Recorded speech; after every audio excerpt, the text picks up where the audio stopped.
हमारे जीवन में समय का बड़ा महत्व है ना?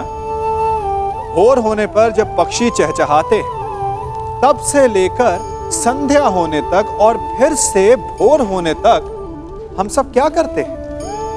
समय का अनुसरण ही तो करते हैं। कोई ये अनुसरण सूर्य घड़ी को देखकर करता है, कोई चंद्र घड़ी को देखकर करता है, तो कोई सूर्योदय के स्थान से लेकर सूर्यास्त के स्थान को देखकर करता है।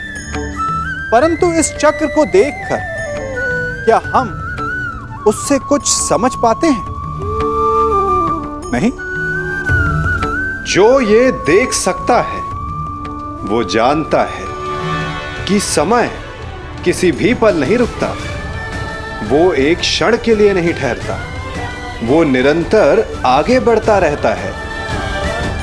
इसी कारण किसी भी घटना का प्रभाव समय पर नहीं पड़ता। जिस दिन आप रुकना छोड़ देंगे और निरंतर आगे बढ़ना सीख जाएंगे, तो आपका जीवन, सफलता और भाग्य आपकी मुट्ठी में होगा।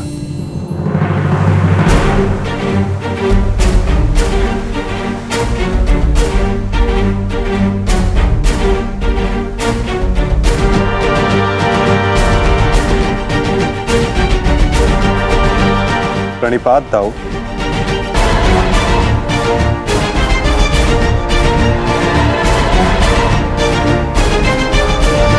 प्रणिपात गुरुदेव।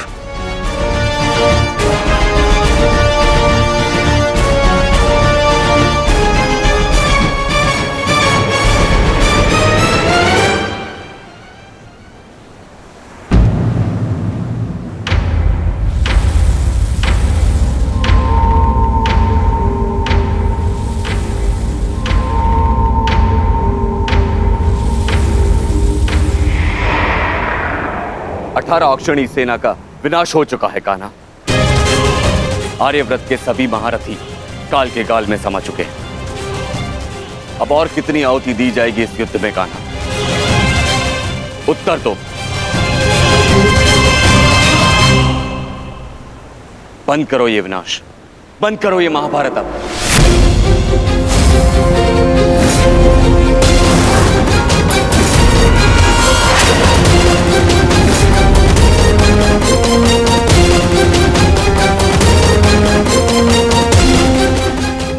नहीं गुरुदेव,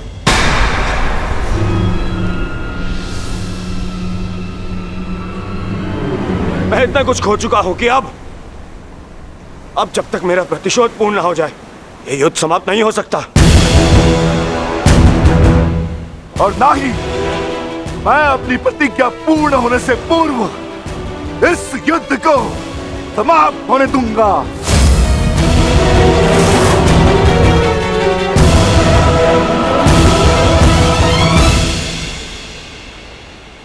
तुमने जो प्रतिज्ञा दुर्योधन के लिए ली है, अब उसका पूर्ण होना असंभव है।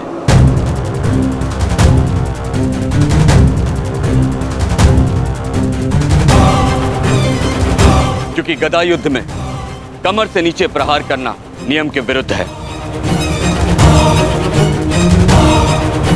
और तुमने प्रतिज्ञा ली है दुर्योधन की जंगा तोड़ने की।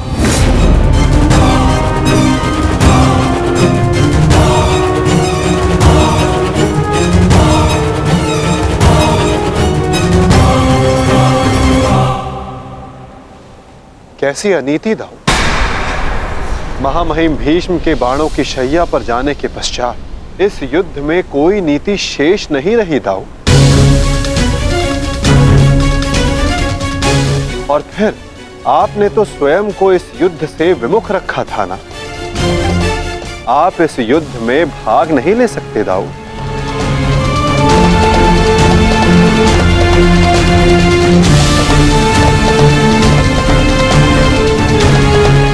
ये युद्ध धर्म स्थापना के लिए है दाऊ। मैं यही तो देखने आया हूं कान्हा कि इस धर्म स्थापना की युद्ध में कोई अधर्म ना हो।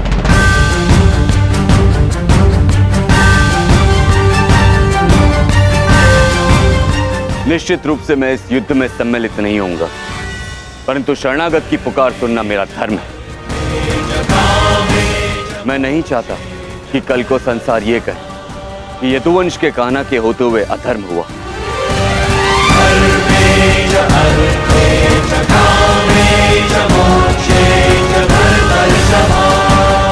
यदि ये दोनों युद्ध करना चाहते हैं तो करें।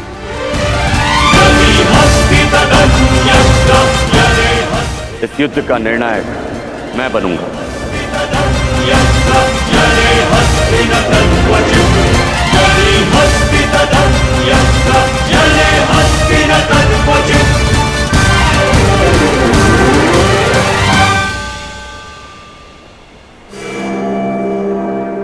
और स्मरण रहे, जिसने भी इस युद्ध में नियमों का उल्लंघन करके विजय पाई, उसे मैं स्वयं अपने हल से समाप्त कर दूंगा।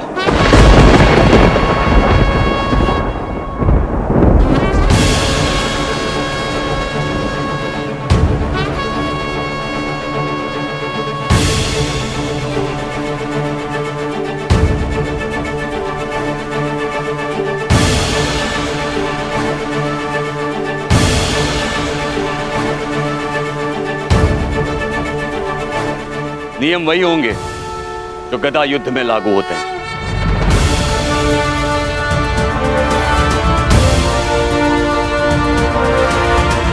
और युद्ध में कोई भी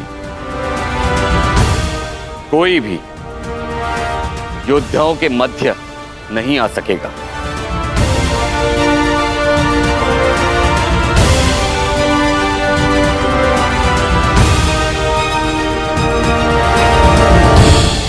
इस द्वंद्व का विजेता इस युद्ध का विजेता माना जाएगा।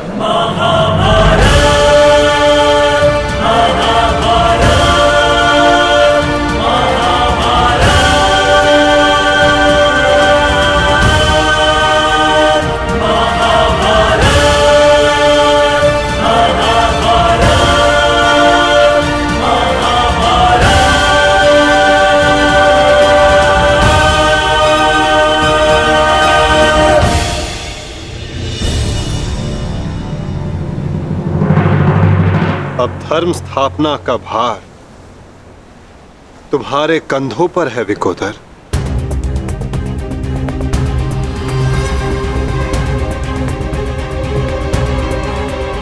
यदि मेरे कंधों पर कोई भार है तो केवल मेरी प्रतिज्ञा का, जिसे मैं अवश्य पूर्ण करूंगा।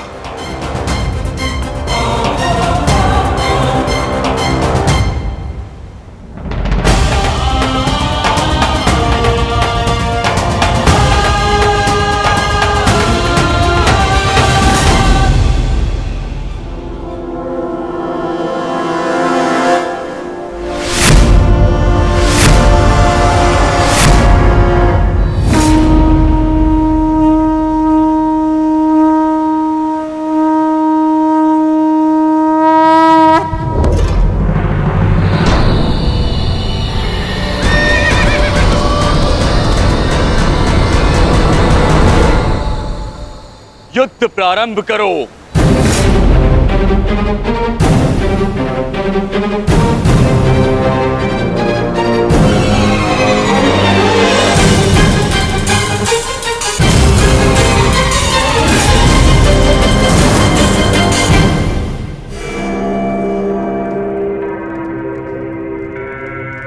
अब विजय और पराजय इस द्वंद्व पर निर्भर करेगी महाराज।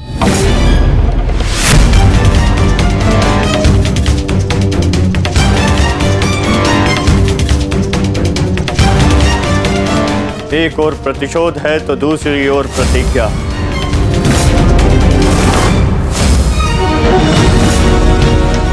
गुरुकुल के दो सर्वश्रेष्ठ गदाधारी आज एक दूसरे के विरुद्ध खड़े हैं महाराज, और महाबली बलराम निर्णायक है महाराज। मुझे इस बात में कभी भी संदेह नहीं था संजय कि मेरा पुत्र भीम से श्रेष्ठ गदाधारी है। मुझे पूर्ण विश्वास है कि मेरा पुत्र भीम को अवश्य परास्त करेगा।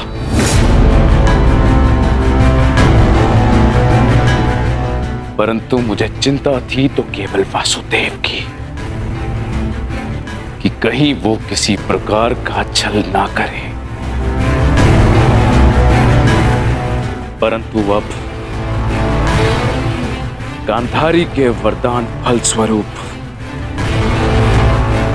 न भीम दुर्योधन का कुछ बिगाड़ पाएगा, और हलधर बलराम के मध्य में उपस्थित होने के कारण वासुदेव भी हमारे पुत्र के साथ कोई छल नहीं कर पाएंगे। हस्तिनापुर में उत्सव की तैयारी करो। मेरा पुत्र इस संसार का सबसे बड़ा युद्ध जीत कर आने वाला है। हाँ, तैयारी करो।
साधो मित्र, तुम्हारी विजय निश्चित है।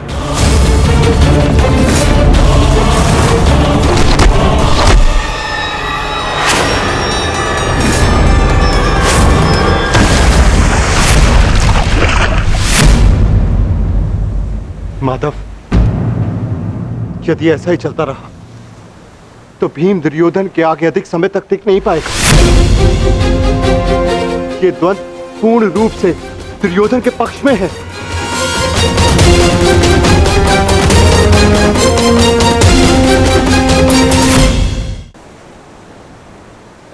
धर्म स्थापना का मार्ग सरल कहां होता है धर्मराज? उसमें अनेकों कांटे होते हैं, अनेकों ठोकरें होती हैं, अनेकों आघात होते हैं। महाबली बलराम अब इस युद्ध के निर्णायक हैं। युद्ध का परिणाम इस द्वंद्व पर निर्भर है।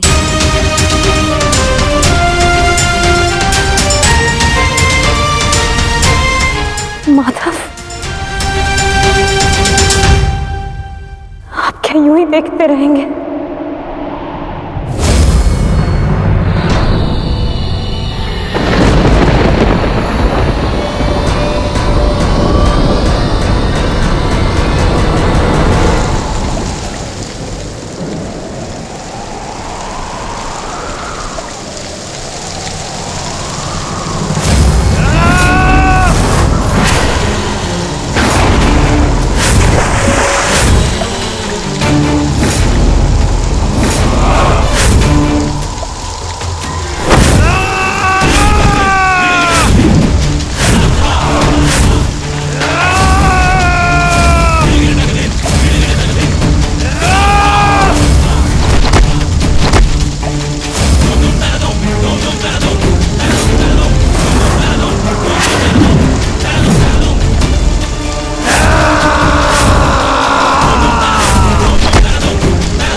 पराजय तो तेरी निश्चित है भीम।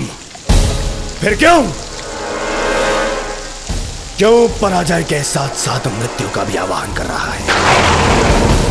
टेक दे, मेरे समक्ष अपने घुटने टेक दे, अन्यथा आज तेरा जीवन मृत्यु के समक्ष घुटने टेक देगा।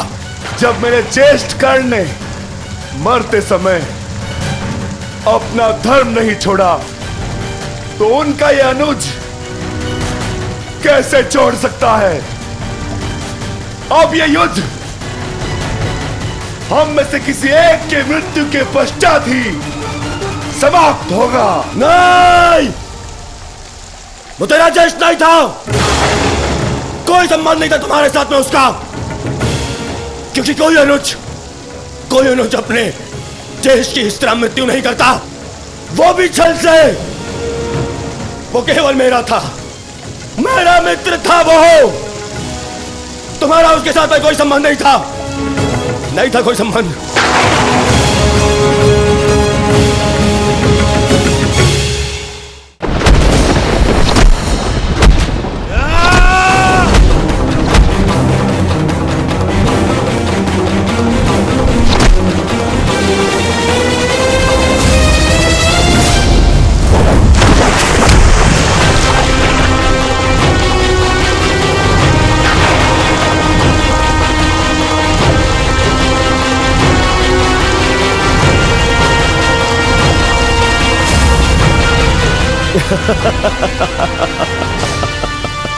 क्यों पांडवों, आनंद आ रहा है? अपने अनुज को ऐसे देखकर आनंद आ रहा है?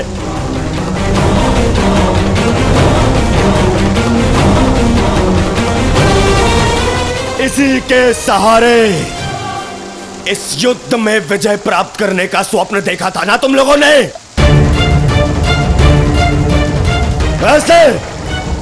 ऐसा दिलाएगा ये तुम्हें विजय? हाँ, देखो कैसे मेरी लाचार धरती की गोद में धंसा हुआ है ये।